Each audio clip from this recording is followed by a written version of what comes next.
Here's what the P85 looks like on the outside.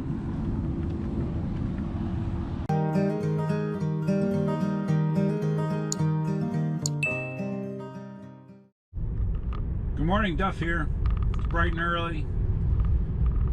About 5:45 a.m. right now. I am on my way to the Dania Beach Service Center. There's supposed to be a number of things done today. They are going to be installing my HomeLink garage door opener option.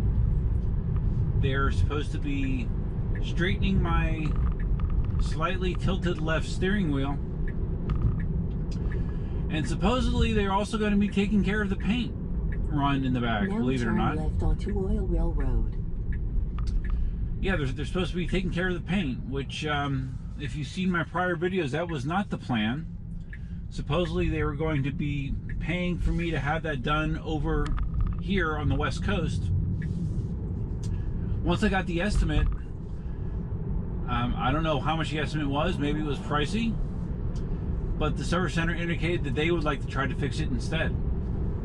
So if I wasn't already going there, I probably would have made a big stink about it.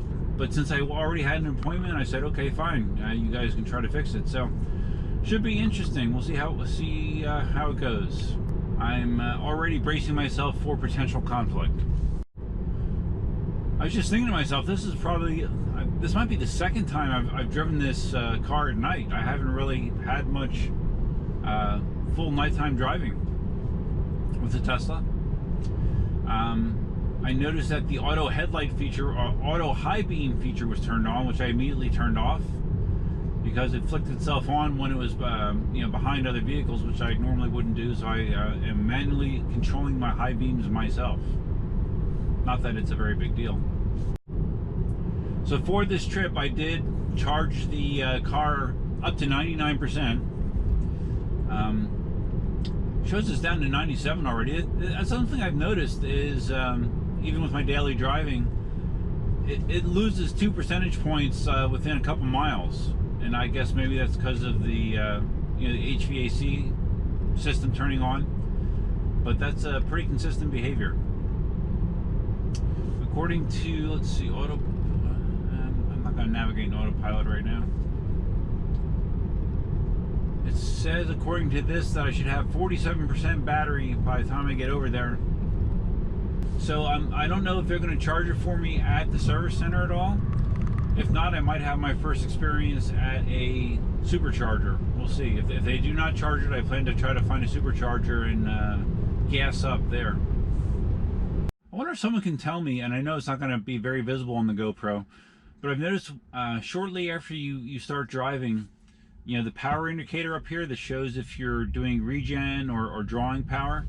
On the left-hand side, and again, this is only first thing in the morning, like right now, there's probably about a quarter of the meter there that is showing as dots.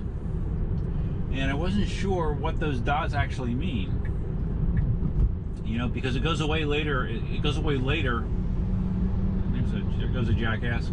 It goes away later, it becomes all solid. So I was just curious what these dots on the left-hand side actually mean. I was wondering if it means like the battery has to get up to temperature, or just curious. If someone could fill me in, I'd appreciate it. I looked it up online and could not easily find a quick answer to what that actually means. One thing I had noticed is the headlights on the Tesla are fantastic. Even at low beams, I mean, it lights up a very, very wide area of the road, super bright. Best headlights in any vehicle I've driven, really.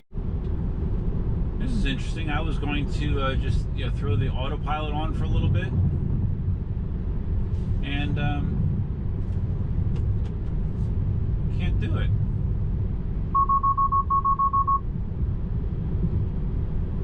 It's interesting. I was just on the lane line there a little bit, but yeah, it's not letting me engage autopilot. Maybe because it's dark. Can't see. Okay, yeah, it's saying camera visibility reduced right there. So maybe that's it. I don't know. Like I said, I don't drive it at night very much. So is that typical? You can't do autopilot at night? And that's just my ignorance, but I would expect it to, you know, like give me a warning of some sort. You know, just say you can't engage it. You can't do the speed control or the auto steer. Interesting. It's fine. I guess I'll just do it the old-fashioned way. Notice another thing, that it's not showing the speed limit on the road. I don't know that it showed that at all today, and that's abnormal. Usually it will be without it. There's a few exceptions where it doesn't know the speed limit on the road, but it definitely should know the speed limit on this road. I'm on State Route 29 right now, so I'm a little curious what's going on here. Yeah, I'm really confused. Now we're on the Interstate 75, and we still have no speed limit indicator. Can't set cruise control. Doesn't even give you an error if you try to do it. Very, very confusing. I'm not sure if I should reboot the system, maybe. I think you can do it while driving. Let's see. You just hold down both of the buttons.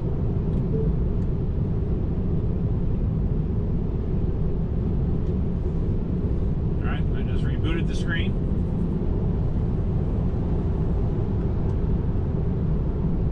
But it's strange, I don't remember this ever happening.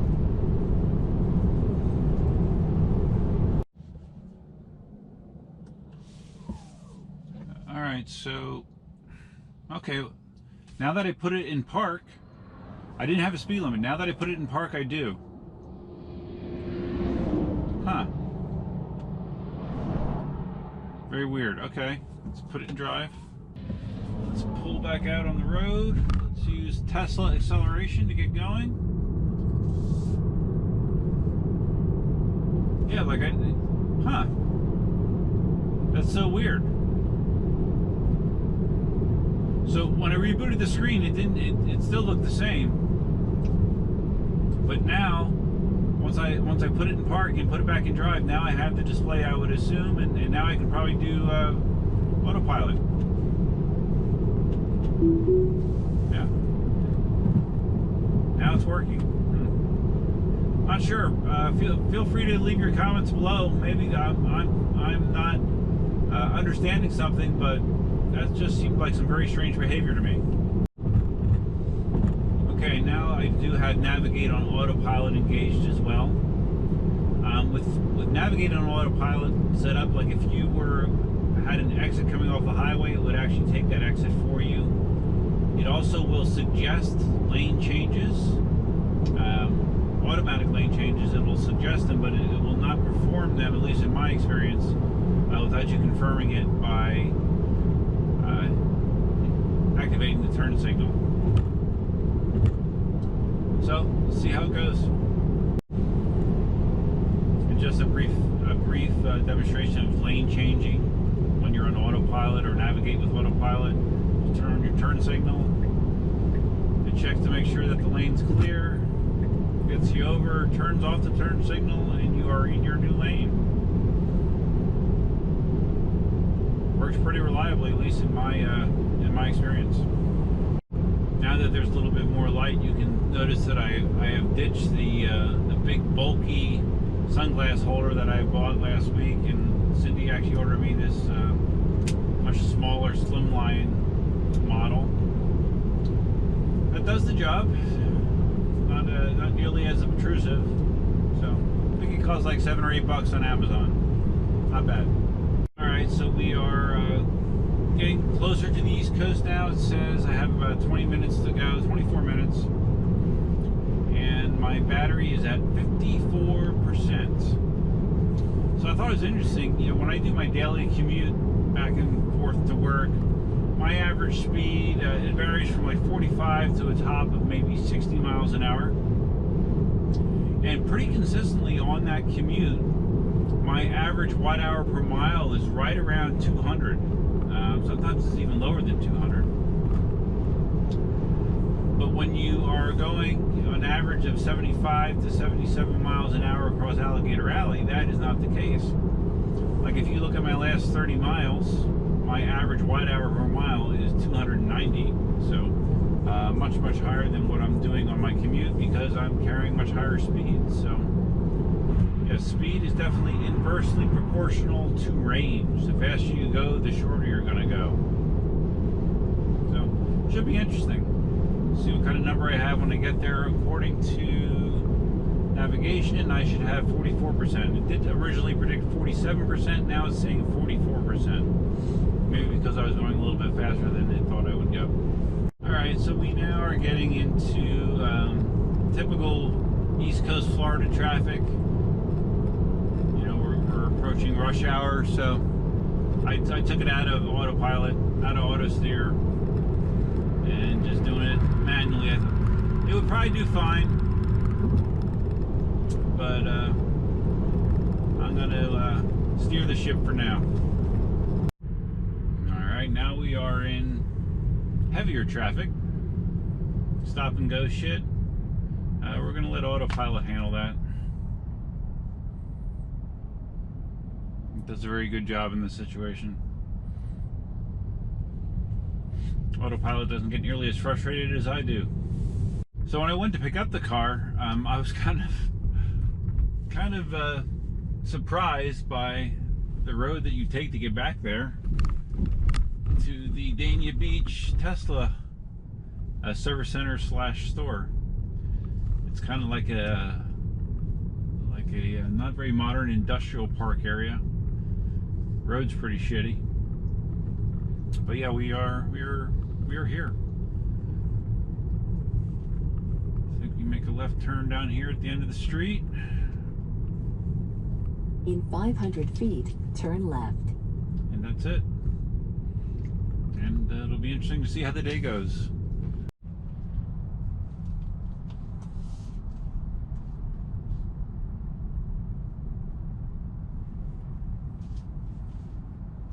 Now your destination is on the left. We want to park in a reserved Tesla owners only spot. We don't want to get towed. Let the fun begin. Well, this isn't what I expected.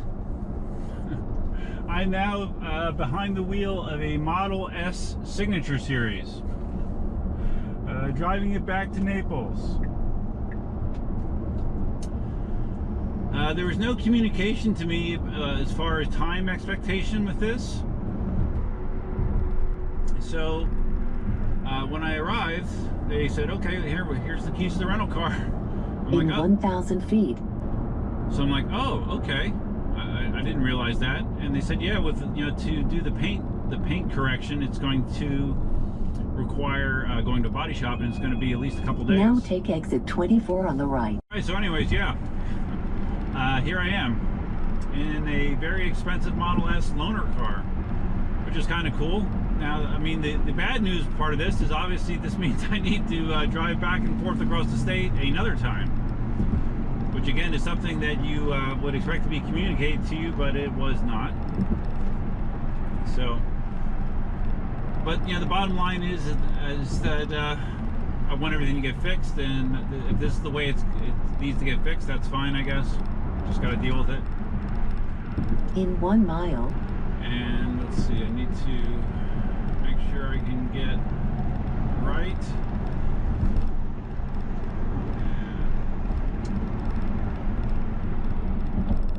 So much traffic right now, it's ridiculous. The controls are different on an S, so I don't even really know how everything works yet. So at least I have some time to figure it out on the drive across. But anyways, yeah, so I get some unexpected Model S wheel time.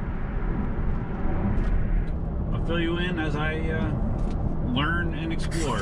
Now, one concerning thing is the car only showed having 154 miles of range when I got in. When I put in the destination, it said to enable, in order to get to your destination, make sure you keep your speed below 70 miles an hour, which I obviously did not do on my way over there. The navigation is predicting a battery level of 5% by the time I get back. So yeah, it's cutting a little bit close, but I mean, I'm gonna be conservative with my speed. and you know, I'm sure I'll get there, but it's really the first time I've had to deal with range anxiety. So it should be exciting. It's interesting. The display setup on the Model S is more conventional. You know, where you have an instrument cluster here as well as a huge freaking screen there. Over here you have your speedometer, and then on the right hand side it shows real time your watt hour per mile usage, which is interesting. It's sort of like a EV's version of a tachometer, I guess, as well as a smaller version of navigation, the navigation information on the left. So it's cool, man. I mean, it should have some extra stuff for as much as these things cost. Once I get home, at least I'll be able to put some juice in it and see what this thing can do. One of the things I talked to the tech about was, and I don't think I've talked about this on video yet, is I've noticed that there's a dip in the roof glass. When you look across the windshield to roof line, there's a section where you can see there's a very clear dip, and the panel gap, or the glass gap, is inconsistent. And it was funny, when I got here early, and I was walking down the lot, and there was a bunch of Model 3s there, and I saw at least 3 other Model 3s that had the exact same thing. The bow in the very slight dip in the glass. And I talked to the tech, and he said, yeah, they had a batch of roof glass that all had that dip in it. And he said, you know, you can fix it. I mean, you can have them put a new piece of roof glass in, but the majority of people just let it go. If you're not having wind noise problems, and you're not having leaking problems, and you're not OCD, he said that most people just let it go. And I'm not OCD. It doesn't bother me that much, but I thought it was interesting that it's a pretty widespread problem. All right, so as you can see, this is a Model S Signature Series, an 85, P85, I guess, with 34,000 miles on it. Just noticed the AC was set to 60 degrees. That definitely would consume some extra power, so we bumped it up to a more reasonable 61.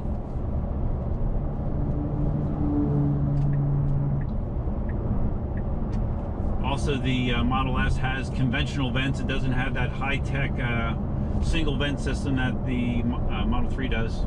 You know, good old-fashioned fins and levers.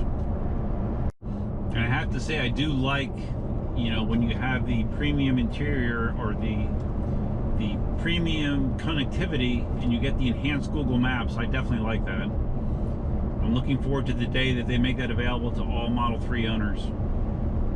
That's funny, since I put the AC up to 71 instead of 60, now it says I have to keep my speed below 75 miles an hour instead of 70.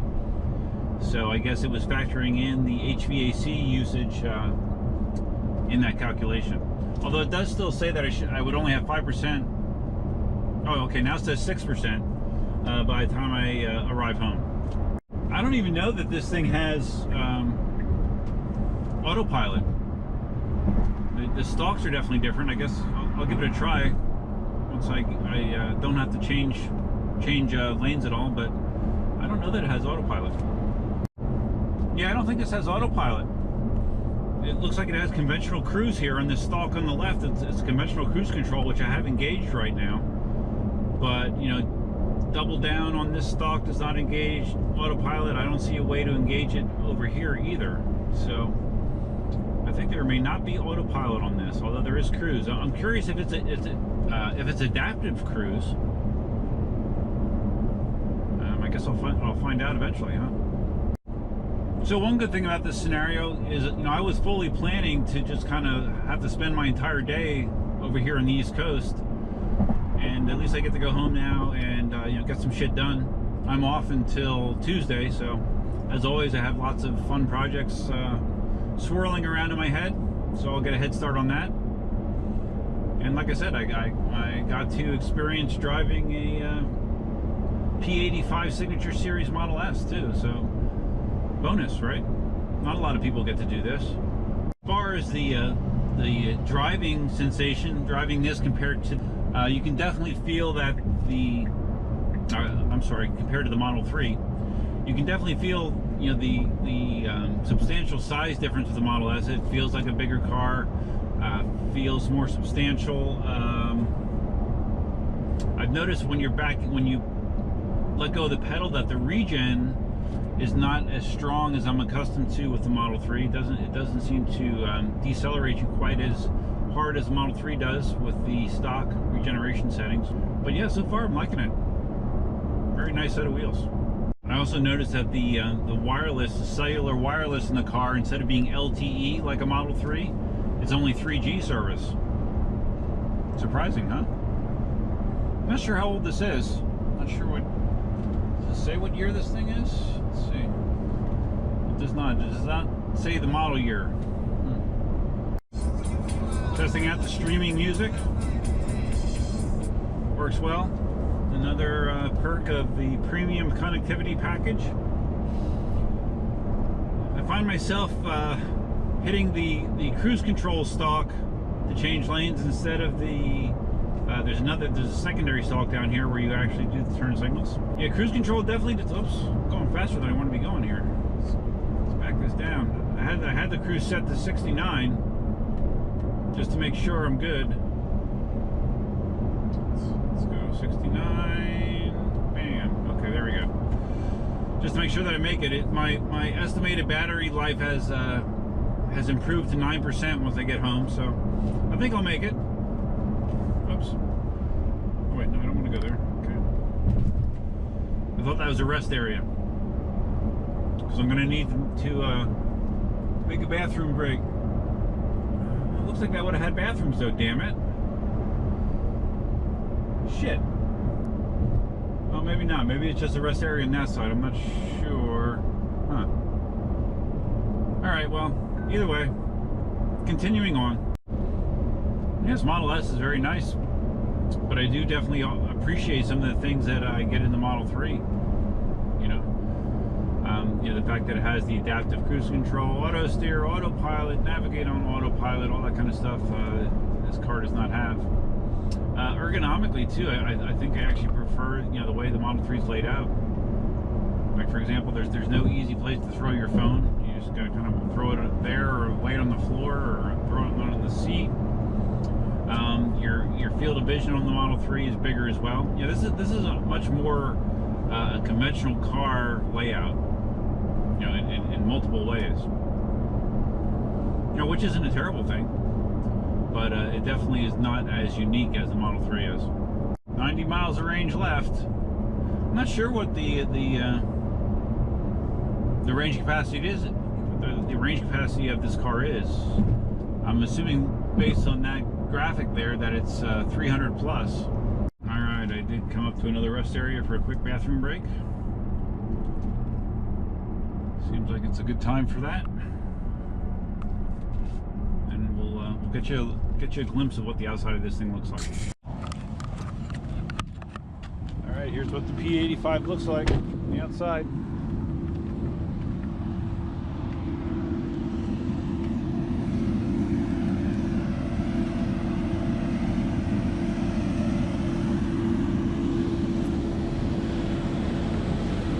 One thing I immediately noticed is, you know, no camera here. No camera here like the Model 3, so I guess that's why it does not have autopilot, huh? It does not have all the sensors that a Model 3 does. One thing that the Model S has that's kind of cool is you can adjust the ride height of the suspension between very high, standard, low, and jack. Let's just go to low.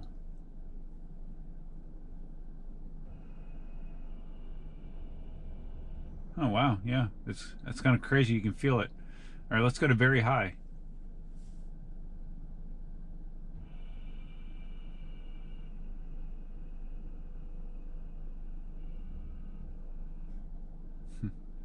That feels kind of bizarre. All right, we'll go back to standard.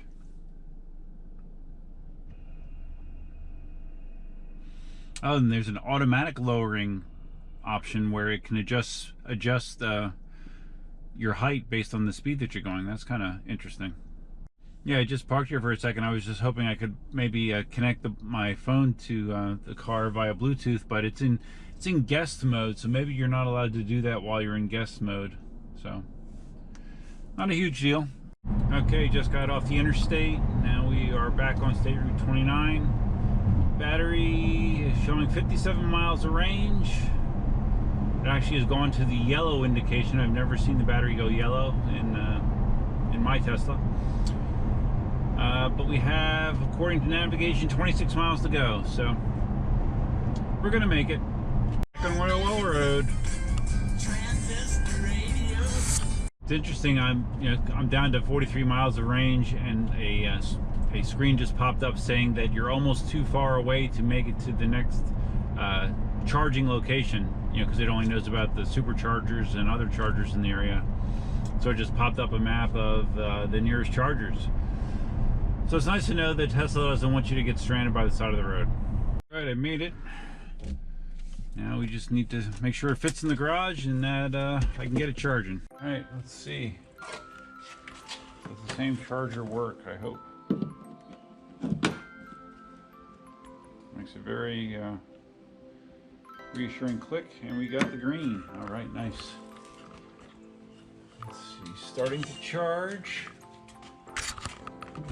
If it charges at the same rate, 32 amp. Oh, I opened the door, cleared the charging screen. And here's some pumps kicking on, some cooling fans kicking on.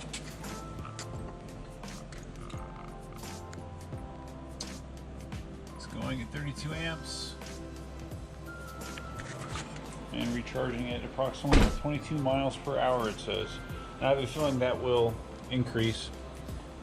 The battery pack is probably on the warm side after that trip, so we made it home. Got my loaner, and we'll see how the return trip goes, and hopefully all the repairs are done to my satisfaction. So if you found this video interesting, please give me a big thumbs up, or give the video a big thumbs up. Don't give me one. It certainly didn't wind up the way I thought it was going to wind up, but it's okay. There's worse things in life than having a Model S loaner sitting in your garage. If this is your first time visiting the channel, please consider subscribing. And feel free to leave your comments, suggestions, ideas, and thoughts below. That's all I have for you for now. Until next time, Duckman out.